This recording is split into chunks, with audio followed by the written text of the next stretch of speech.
capítulo 14, versículos de 15 a 20. Diz assim a palavra do nosso Deus: se me amais, guardareis os meus mandamentos, e eu rogarei ao Pai, e Ele vos dará outro Consolador, a fim de que esteja para sempre convosco. O Espírito da verdade, que o mundo não pode receber, porque não vê, nem o conhece. Vós o conheceis, porque Ele habita convosco e estará em vós. Não vos deixarei órfãos, voltarei para vós outros. Ainda por um pouco, e o mundo não me verá mais. Vós, porém, me vereis, porque eu vivo. Vós também vivereis. Naquele dia, vós conhecereis que eu estou em meu Pai, e vós em mim, e eu em vós. Oremos. Senhor nosso Deus e nosso Pai, Deus bendito, Senhor nosso, nós exaltamos o Teu nome, Senhor. Nós nos alegramos na Tua presença e com a Tua palavra bendita, palavra inerrante, inspirada pelo Teu Santo Espírito, infalível, Pai, palavra que é suficiente para as nossas vidas, para todos os assuntos das nossas vidas. Ó Deus, nós neste momento estamos diante dela, da porção do texto que acabou de ser lido, que certamente é de grande bênção para as nossas almas. E ó Deus, nós queremos te clamar, te pedir neste momento, que o Senhor nos dirija, nos conduza na exposição desse texto. Que somente seja dito aquilo que corresponde à Tua palavra. E que seja para proveito, para benefício das almas dos Teus servos. Oriente-nos quanto ao falar. E também, ó Deus, faça de cada ouvinte nesta manhã um ouvinte sincero, disposto, pronto a ouvir a Tua palavra, a obedecer e a sair daqui para viver as coisas que o Senhor nos ensina. É o que nós te pedimos no nome de Jesus. Amém, Senhor. Amados, nós estamos hoje no último dia do Senhor de 2014. Nós estamos encerrando mais um ano das nossas vidas. Começamos a partir desta próxima semana mais um ano, onde nós estaremos novamente, mais um ciclo das nossas vidas, enfrentando novas lutas, novos desafios, novos projetos pessoais, em diversas áreas das nossas vidas. Alguns estarão começando cursos novos, novas etapas de estudo em suas vidas. Este ano eu terei a oportunidade de retomar os estudos, de poder fazer mais uma pós-graduação. Muitos certamente estarão no mesmo caminho. Outros, as nossas crianças, estarão enfrentando novas séries, né, Isabelle? Algumas crianças, como Petros, Isabelle, Ana Clara, estarão enfrentando aí anos mais difíceis da escola, né? Dificuldades maiores. Certamente a matemática, o português, muitas matérias estarão desafiando vocês ainda mais esse ano. Outras crianças estarão sendo alfabetizadas, né? Aprendendo a ler, a escrever. Papais, mamães, alguns possivelmente estarão enfrentando a aposentadoria em 2015, outros começando a carreira, outros começando uma vida, um casamento, né? Uma vida conjugal, uma família. Muitos estarão enfrentando etapas muito marcantes de suas vidas a partir deste novo ano. E certamente muitas perguntas nos passam na cabeça diante desses novos momentos e desses novos objetivos.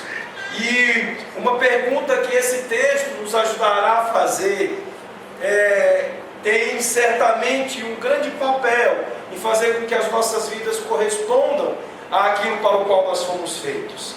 No verso 12, eu gostaria que vocês acompanhassem comigo, um pouquinho antes do início do que nós lemos, o Senhor Jesus conversando com os seus discípulos, Ele diz: em verdade vos digo, que aquele que crê em mim, fará também as obras que eu faço, e outras maiores fará, porque eu vou para junto do Pai. O que fazer em 2015? O que fazer em um novo ano que começa a partir desta semana? Jesus aqui está dizendo que a cada momento das vidas daqueles que são seus discípulos, nós devemos nos ocupar em ouvi-lo e pensar e saber que nós faremos obras maiores do que Jesus. E a pergunta que nos envolve neste novo ano que está prestes a nascer é: como fazer obras maiores do que Jesus em 2015? Como olhar para um ano novo e entender a proposta de Cristo para as nossas vidas, que para muitos pode ser extremamente desafiadora, até mesmo assustadora. Pode se mostrar como uma tarefa árdua, difícil, pesada. Como fazer obras maiores do que as que Jesus fez no novo ano? E é sobre isso que nós iremos pensar e meditar esta manhã. É sobre aquilo que Jesus está dizendo aqui neste verso 12 e nos instruindo a respeito desta proposição nos versos seguintes. Eu gostaria de recobrar algumas coisas que nós já falamos quando no domingo passado nós fizemos a exposição do verso 3. Estas passagens no final do Evangelho de João certamente estão dentre as passagens mais gloriosas, mais elevadas em termos da vida cristã em toda a Escritura. Nestes capítulos, Jesus ele fala aos seus discípulos pastoralmente sobre assuntos muito importantes a respeito da vida de cada um deles como discípulo do Senhor. Aqui Jesus está a um dia de sua morte. Aqui ele está não apenas instruindo, mas depois, no capítulo 17, estará orando sacerdotalmente por cada um dos seus discípulos, pelo seu povo. Nestes versos nós encontramos instruções preciosas a respeito da Trindade, a respeito da economia da Trindade, a respeito de como Pai, Filho e Espírito Santo atuam gloriosamente neste grande concerto chamado redenção, onde todas as coisas estão sendo feitas novas. Aqui Jesus nos instrui sobre como o discípulo deverá viver em relação ao mundo e como devemos esperar a atuação, a cooperação da própria Trindade para essa mesma vida cristã. Aqui há coisas muito profundas e muito gloriosas a respeito da nossa vida no Senhor. E Jesus neste passo está nos falando a respeito do envio do Consolador, da pessoa do Espírito Santo, a terceira pessoa da Trindade, que irá conduzir o povo e que muitas vezes a igreja não tem entendido qual o papel desta condução do povo, qual o papel do ministério do Espírito Santo. E Jesus então nestes versos ele está esclarecendo o povo a respeito de como o Consolador, o Espírito Santo, aquele enviado pelo próprio Cristo, haveria de nos conduzir, de nos ajudar, de nos auxiliar na caminhada cristã. Jesus então está nesse meio falando sobre o fato de que com a ajuda do Espírito Santo nós faremos grandes coisas, nós faremos grandes obras, nós faremos coisas que aqui na linguagem usada pelo nosso Senhor serão maiores do que as que Ele fez. E aí certamente vão surgir algumas dúvidas, mas como nós poderíamos fazer algo maior do que o que Jesus fez?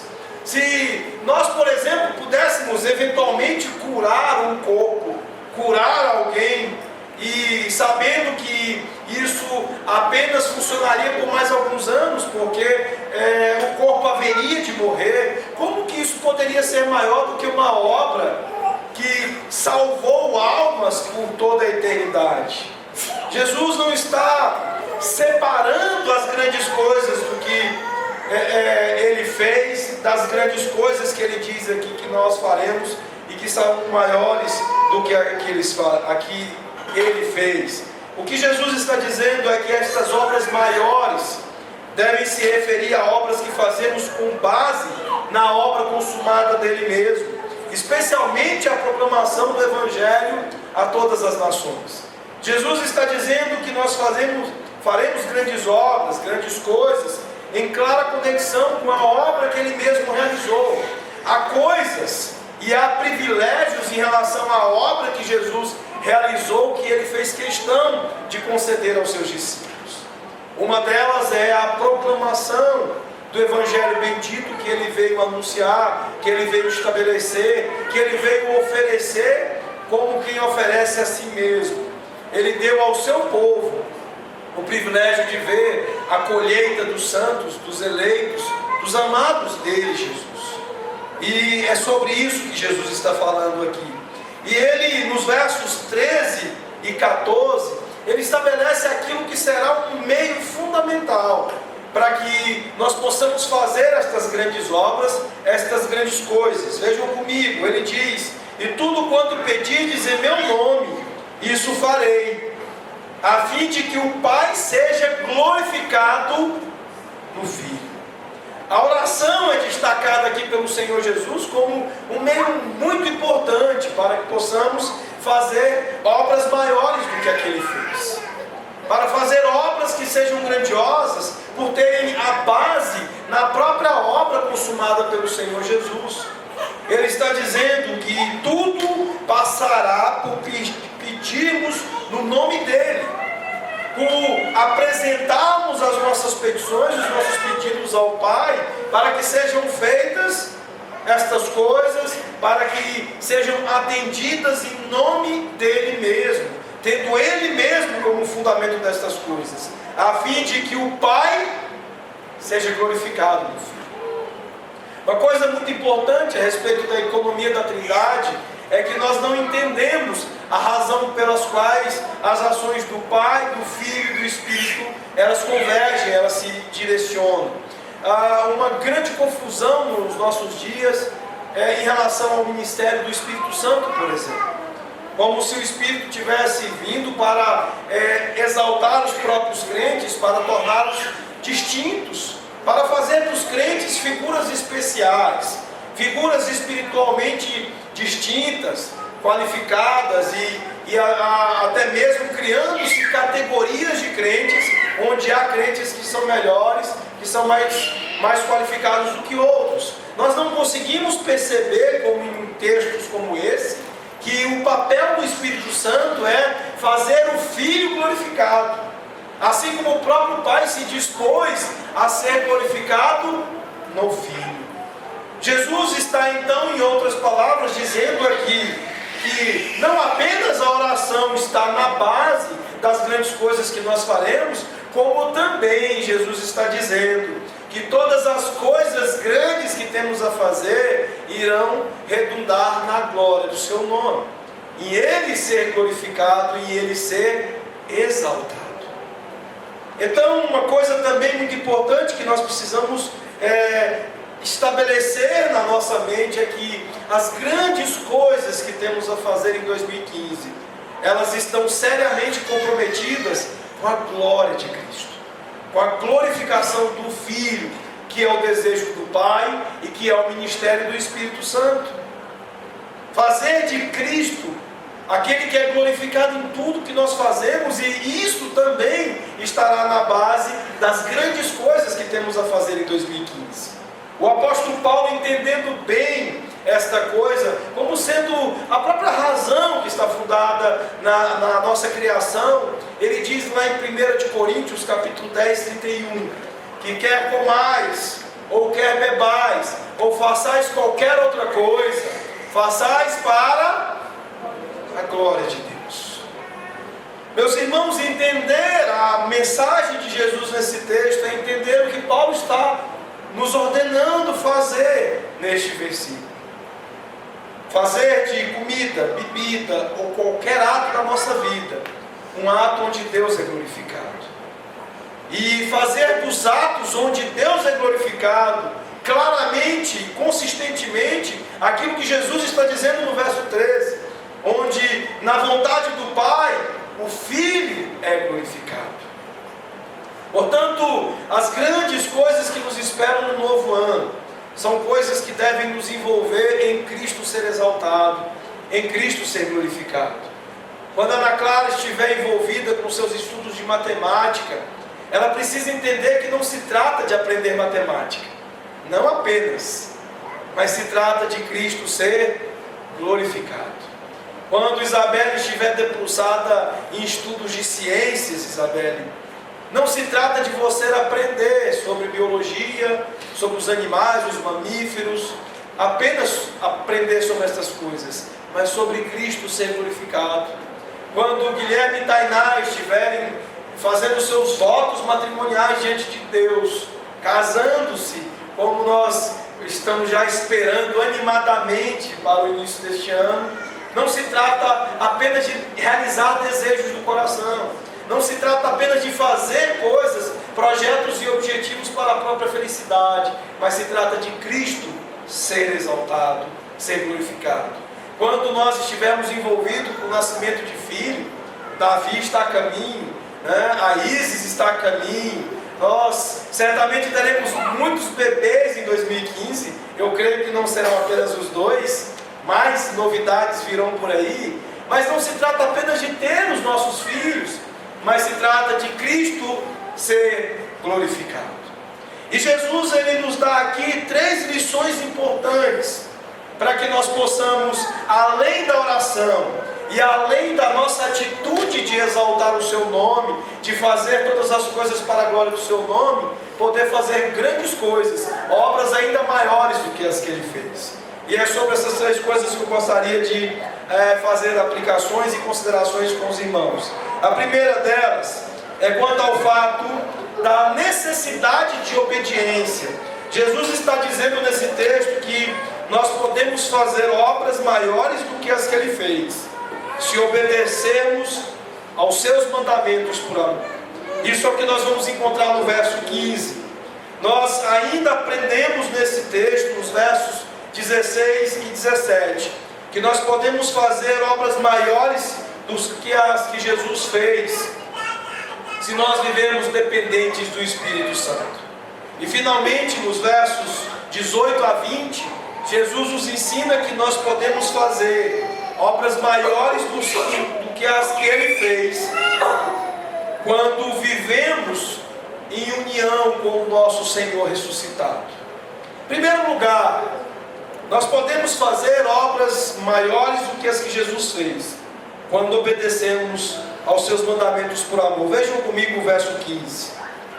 Se me amais, guardareis os meus mandamentos. Meus irmãos, uma das maiores dificuldades do nosso tempo é lidar com esta palavrinha, obediência.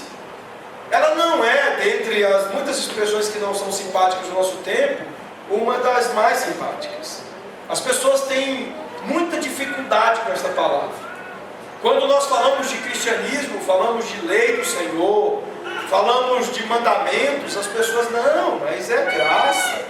A gente não tem que ficar preocupado com esse negócio de lei, com esse negócio de mandamento. Isso aí era coisa lá do Antigo Testamento, isso não é coisa para nós agora. E os antinomianos, eles passam a enfrentar grande dificuldade em textos como esse, onde Jesus, com todas as letras, ele estabelece aqui: se há amor no coração de vocês por mim, vocês certamente guardarão os meus mandamentos. Ou seja, vocês serão pessoas obedientes. Antes, vocês não eram capazes. E exatamente, de fato, há grande impossibilidade de nós conseguirmos salvação com base na nossa obediência. Mas é preciso entender que o argumento do Evangelho é que Cristo se fez obediente por nós. Ele produziu a justiça que somente Ele conseguiria produzir, para imputar a nós, para que pudéssemos nele receber a condição e a capacidade para crescermos em obediência aos seus mandamentos. Portanto, Jesus está fazendo aquilo que ele já havia feito antes, reafirmando o papel da lei do Senhor, reafirmando o papel dos mandamentos do Senhor como expressão da vontade de Deus para as nossas vidas. É isso que a lei de Deus representa. Nós não deveríamos torcer o nosso nariz para mandamentos tão gloriosos que representam o desejo, a vontade do Senhor para a vida daqueles que são seus. Há uma certa dificuldade nossa com alguns mandamentos em particular. Jesus, ele está aqui certamente fazendo uma referência ao resumo que ele faz da lei. Ele diz que a lei pode ser resumida em amar a Deus sobre todas as coisas, com tudo que a gente tem, e ao nosso próximo como Ele nos amou, não mais como nós nos amamos, porque isso não é muito bom, mas como Ele nos amou. Mas nesse resumo que ele faz da lei, ele não está descartando, por exemplo, a validade do quarto mandamento. Como é que nós podemos expressar todo o nosso amor por Deus quando nós somos negligentes com um dia dentre 7 que Ele reservou, que Ele criou, para que pudéssemos nos deleitar nele mais profundamente, mais completamente? Dentre 7 dias que nós temos nos ocupados com as nossas muitas obras, com os nossos afazeres, quando chega o domingo, o dia do Senhor, a feira da alma, o dia que é feito por Deus, para que a nossa alma possa se deleitar nele, nos descansando das nossas obras, dos nossos negócios, do lazer, de tantas outras coisas que nos roubam o tempo dele em grande medida. Como é que pode subsistir amor a Deus, este amor onde Cristo resume a lei, se nós não desejamos estar na presença dele? Se nós amamos mais o controle remoto da TV e aquilo que a TV nos oferece, se nós amamos mais a nossa cama, os nossos lençóis, se nós amamos mais o clube, se amamos mais o churrasco da nossa família, se nós amamos mais o lazer, o entretenimento, o tempo, o descanso, a diversão que nós obtemos nos nossos muitos lazeres, como estaremos expressando amor a Deus se temos preguiça de estar com o seu povo, ocasião em que a sua palavra é autoritativamente exposta, pregada, enunciada como o conselho de Deus para as nossas vidas? Jesus está dizendo que se nós queremos fazer grandes coisas em 2015, nós precisamos obedecer. Obedecer não apenas o quarto mandamento, mas obedecer os tantos outros mandamentos que o Senhor nos deu. Aquele que é casado aqui tem um laboratório farto na sua família em termos do exercício da obediência. Pensando sobre nós homens que somos aqui casados, que somos pais. Por exemplo, você tem amado a sua esposa como Cristo amou a igreja, de forma tão abnegada, de forma tão dedicada a ela, como Cristo o é em relação à sua igreja? Se você não tem obedecido nesse quesito, nesse item dos mandamentos da lei do Senhor, 2015 será um grande laboratório, um grande exercício para o seu coração, para a sua alma. Ame sua esposa. Se você não tem amado os seus filhos ao ponto de que no seu amor, na sua gentileza com eles, na sua dedicação com eles, você não tem exposto Cristo a eles, vire a página da desobediência e comece a escrever histórias de obediência. Esse é um grande projeto para que você faça grandes coisas no novo ano. Seja um pai para os seus filhos, onde em cada gesto seu para com eles, Cristo seja visto, Cristo seja observado. Meus irmãos, nós temos dado em grande medida testemunhos pobres àqueles que nos observam. Eu fico imaginando você tentar pregar o Evangelho, como muita gente tem resumido fazer grandes coisas para Cristo. Ah não, eu prego, eu saio por aí e falo de Jesus para as pessoas. Eu vou para a igreja, me envolvo em atividades, me envolvo em programas, me envolvo em tantas coisas. Mas você é visto como um marido que não ama a sua esposa, como Cristo ama a igreja. Você tem sido visto como um pai que não ama os seus filhos, na medida em que Cristo é exposto por este amor. E tantas outras coisas onde a sua falta de obediência tem sido uma clara demonstração de que Cristo está nos seus lábios, na sua boca, mas não está no seu coração. É preciso entender que a obediência a Cristo é essencial, não apenas para ter nossas orações respondidas, mas é essencial para que nós possamos dar bom testemunho do Evangelho às pessoas que estão à nossa volta. Aqui uma coisa importante sobre esse texto é que Jesus está falando aqui como o próprio Deus. Ele diz: se me amais, guardareis os meus mandamentos. Ele não diz: guardareis os mandamentos de meu Pai. Ele coloca-se numa posição de autoridade para comandar como nós devemos viver. Jesus precisa ser visto por nós não apenas como o grande benemérito que nos leva ao céu, mas como aquilo que Ele é, o Deus das nossas vidas, aquele que estava lá no ato criador de todas as coisas, aquele que pela sua palavra criou todas as coisas, aquele em quem o Pai e o Espírito colocaram todas as coisas. Lembrem-se da expressão que nós usamos no domingo passado: em suas mãos foram entregues todas as coisas. Tudo foi entregue ao nosso Senhor Jesus. E não seria diferente entender, pensar que tudo das nossas vidas foram entregues em suas mãos, e a nossa expressão natural de pertencimento a Jesus será agir, viver como Ele nos comanda viver. 2015 é tempo de você viver como Jesus quer que você viva. Obediência é algo fundamental para quem quer viver e fazer grandes coisas, coisas ainda maiores dos que as que Jesus fez.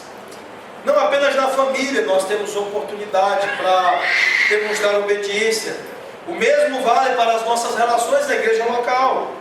Quando alguém na igreja te ofende, ou quando alguém faz fofoca a respeito de você, quando alguém fere os seus sentimentos, você trabalha a reconciliação com essa pessoa, o entendimento mútuo, ou você vai para outra igreja? Infelizmente nós temos visto fartas demonstração de falsa piedade no meio evangélico, principalmente sob o pretexto de se ser reformado. Nós costumamos olhar para o pecado dos irmãos, para o defeito dos irmãos, e ao invés de encararmos isso com perdão, com reconciliação, ao invés de olharmos para as ofensas que são praticadas contra nós de maneira centrada no Evangelho, onde a restauração, o perdão, a maneira de Jesus é estabelecida, não, nós buscamos uma igreja bem longe, para ficar bem longe daquelas pessoas pecadoras que nos feriram e que nos machucaram. Se em 2015 você quer fazer grandes coisas, obras ainda maiores dos que as que Jesus fez, então você precisa obedecer. Você precisa perdoar. Você precisa praticar a reconciliação. Você precisa tratar o seu coração da ira, tratar o seu coração da amargura, se reconciliar com pessoas, perdoar pessoas, lidar com os irmãos e com os pecados dos irmãos da maneira que Jesus nos ensina a fazer. É sobre isso que nós estamos ouvindo Jesus dizer aqui. Se você diz que ama Jesus, a quem você não viu, então você deve amar o seu irmão em Cristo, a quem você viu. É isso que João nos ensina lá na sua primeira epístola, no capítulo 4, verso 20. Para fazer, meus irmãos, as obras de Jesus, vistas na grande proclamação do Evangelho, nós precisamos obedecer aos seus mandamentos. A segunda coisa que nós aprendemos aqui nos versos 16 e 17 é que isso só será possível, isso só é possível nas nossas vidas porque o próprio Jesus providenciou o meio para que pudéssemos obedecer, para que pudéssemos viver a vida segundo o jeito dele. Nos versos 16 e 17 ele diz: e eu rogarei ao Pai, e ele vos dará outro Consolador, a fim de que esteja para sempre convosco, o Espírito da verdade, que o mundo não pode receber, porque o mundo não o vê, nem o conhece. Vós o conheceis, porque ele habita convosco e estará em vós. Se nós queremos fazer grandes coisas no novo ano, obras ainda maiores do que as que Jesus fez, é preciso viver uma vida dependente do Espírito. É preciso entender a natureza da nossa relação com a terceira pessoa da Trindade. Jesus está dizendo que o Consolador foi algo dado por Ele. Ele é tão gracioso que Ele não apenas diz como nós devemos viver, como Ele quer que vivamos, mas Ele providencia o meio para isso. Ele nos torna capazes disso. Ele nos equipa para que possamos viver da maneira dele. Isso é muita graça. Jesus não cobra de nós nada do que nós não possamos oferecer. Jesus não espera de nós nenhuma vírgula a mais do que Ele não nos tenha preparado para oferecer. Mas para podermos oferecer estas coisas, é preciso depender dEle, depender do Espírito Santo. Aqui a expressão traduzida por Consolador no original tem o sentido de ajudante. É como se fosse, dentro da figura no grego utilizada aqui, um assessor jurídico. Você sabe aquela pessoa que está permanentemente do seu lado para falar as coisas que você tem que dizer. Você não sabe o que você tem que dizer. E então esse assessor está do seu lado para dizer como você vai agir, o que você tem que dizer e como você vai dizer. Eu não sei quantos irmãos aqui já estiveram numa audiência, mas algumas pessoas têm uma dificuldade enorme de estar em qualquer simples audiência no judiciário. E então elas ficam ansiosas. E durante 16 anos advogando, eu conseguia perceber a necessidade que as pessoas tinham de serem orientadas para participarem de uma audiência. Então era muito comum nós marcarmos 30 minutos antes da audiência para conversarmos bastante, instruindo: olha, você tem que agir assim, quando o juiz te perguntar, você responde assim.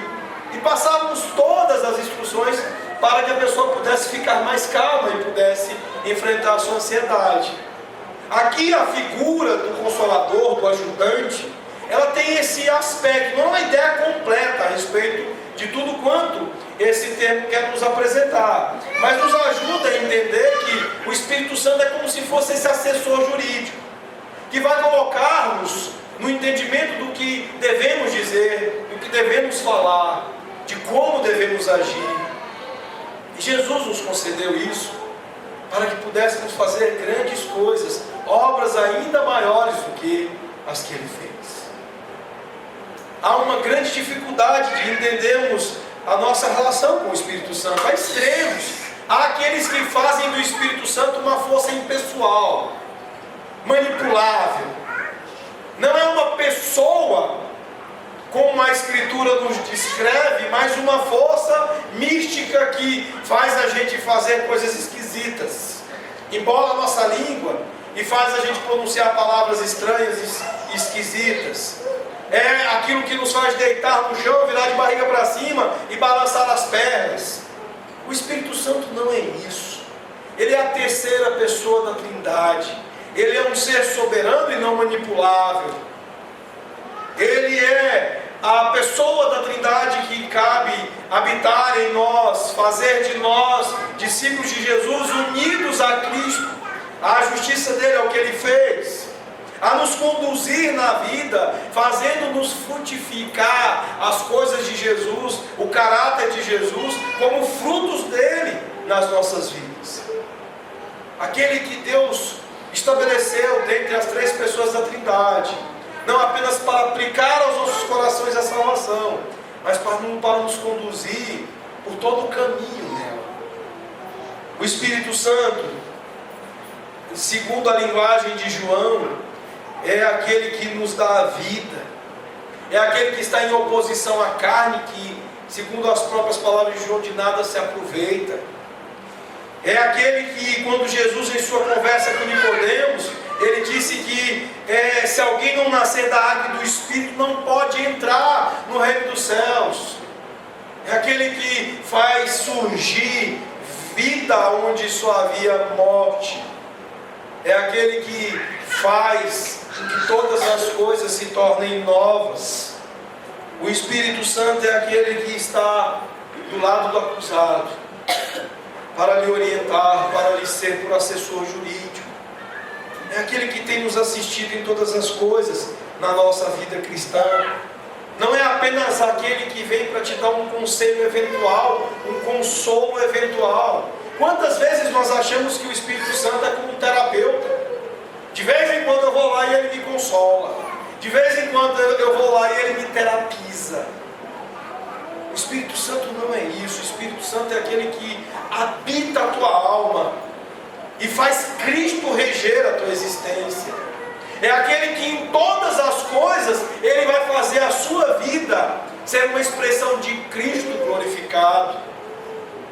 O que Jesus está dizendo aqui em João 14 é que o Espírito veio para ele ser glorificado.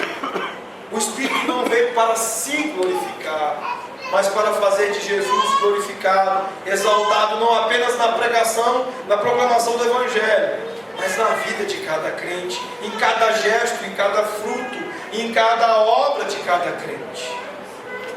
E nós precisamos viver uma vida dependente desse Espírito. Espírito que as Escrituras, aqui no verso 7, diz que é o Espírito da verdade.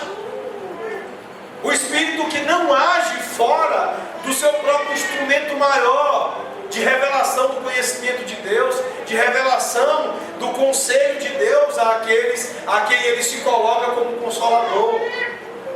A palavra de Deus.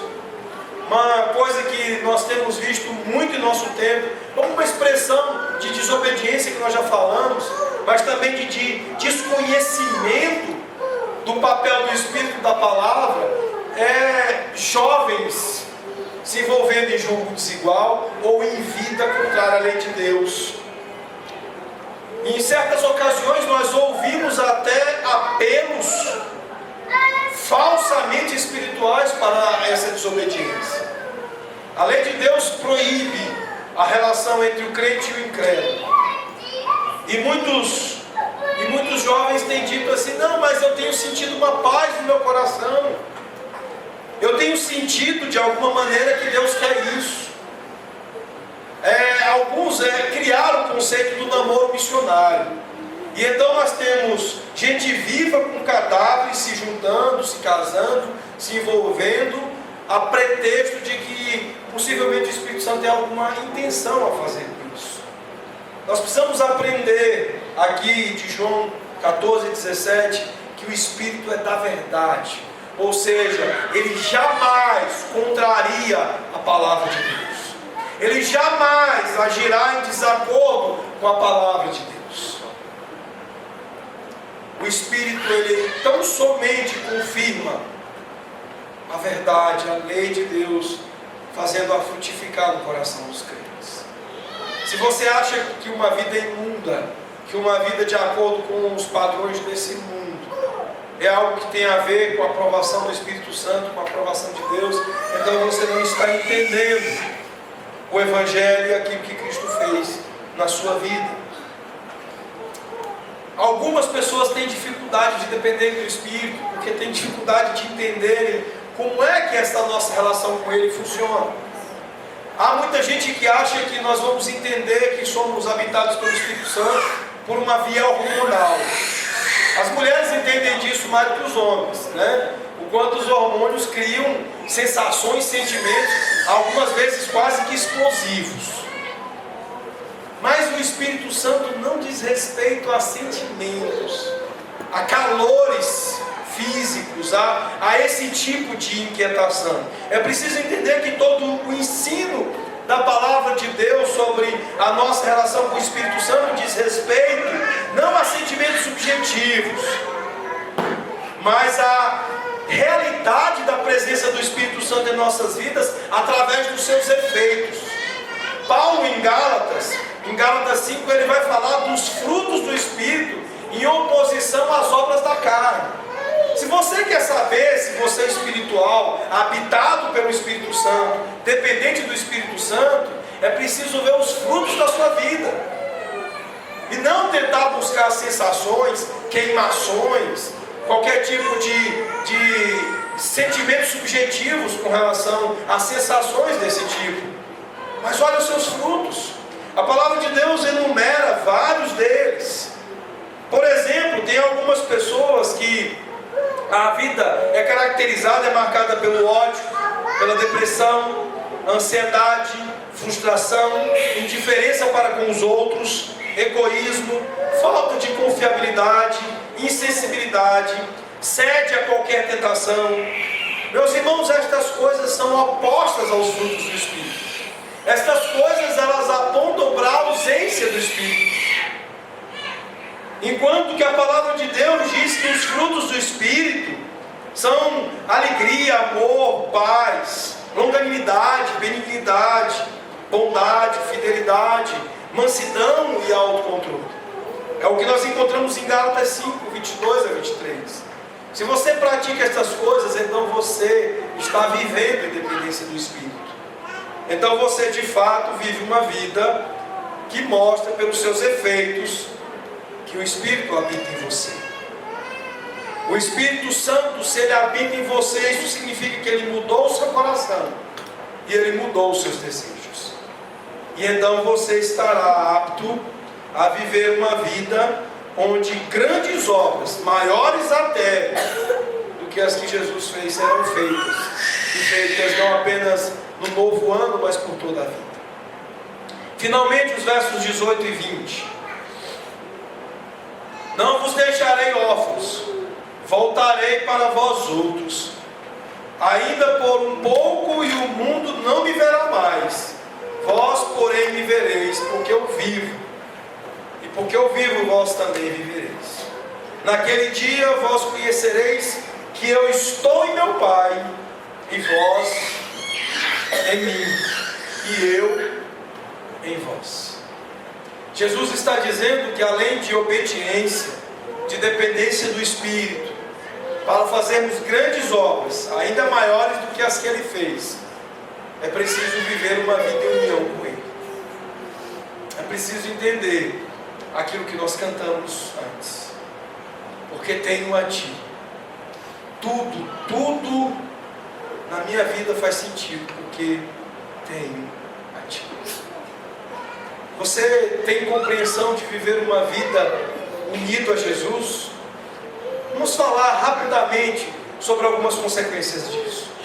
Se você vive unido com Cristo e na consciência de estar unido a Jesus, os lugares onde você entra, Jesus pode entrar com você. Você já parou para pensar que você não deveria entrar em nenhum lugar onde Cristo não possa entrar com você? Vou dar alguns exemplos. Os jovens, eu sei que os nossos jovens são tranquilos quanto a isso, mas tem jovem por aí da show do Jorge Mateus. Eu vou falar o nome para dar exemplo, tá? É porque realmente o cara não vender mais CD. Vocês já viram uma música chamada Sertanejo Universitário, especialmente dessa dupla? Tem uma música que jovens que eu já tentei andar juntos gostavam, que dizia: beber, cair, levantar. Beber, cair, levantar. Será que Jesus acompanharia você nessa atividade de beber, cair e levantar? Nós temos repetido isso aqui. Nós não podemos amar aquilo que Jesus odeia.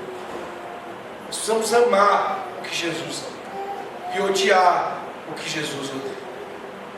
A principal consequência de entender uma vida unida a Cristo é saber que onde Ele não pode entrar, eu não quero entrar.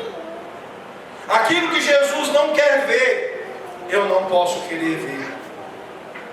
E nós somos tentados o tempo todo, principalmente com a tal da televisão. Se temos uma vida unida com o nosso Senhor ressuscitado, nós entenderemos que todas as coisas dizem respeito a Jesus. Paulo disse que já não sou eu quem vivo, mas Cristo vive em mim. As expressões dele são recorrentemente o entendimento de que a vida cristã se resume a viver unido a Jesus. Ele é tudo. Todas as coisas dizem respeito a Ele.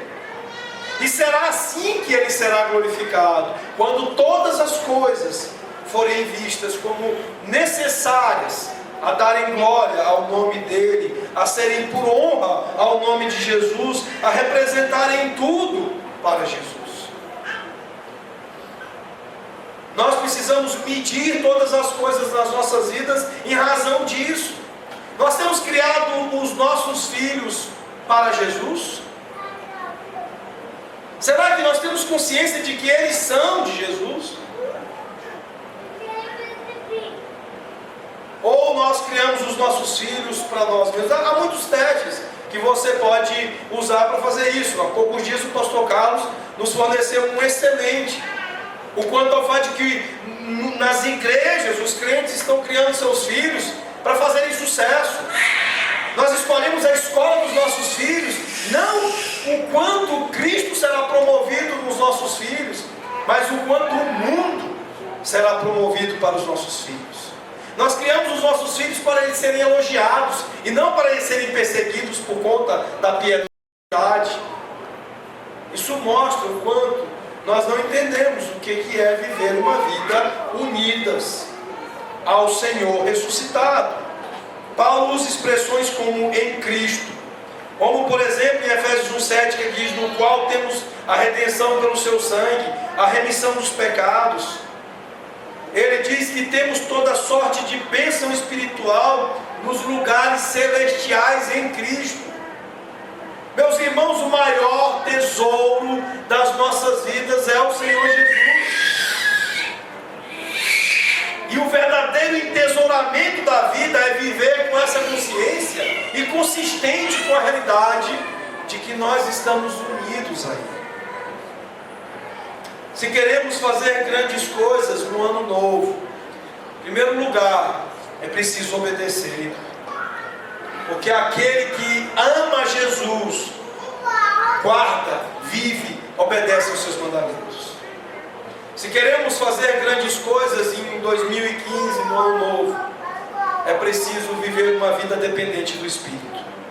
É Ele quem torna possível a mudança do nosso coração, a mudança dos nossos desejos. É Ele que faz com que frutos do Espírito deem lugar onde antes haviam obras da carne. E é preciso viver unido ao nosso Senhor ressuscitado. Que Deus os abençoe, que Ele conceda a todos vocês um ano novo, repleto da glória do nosso Senhor Jesus, repleto de grandes obras, maiores ainda do que as que Ele fez. Feche os seus olhos e vamos orar.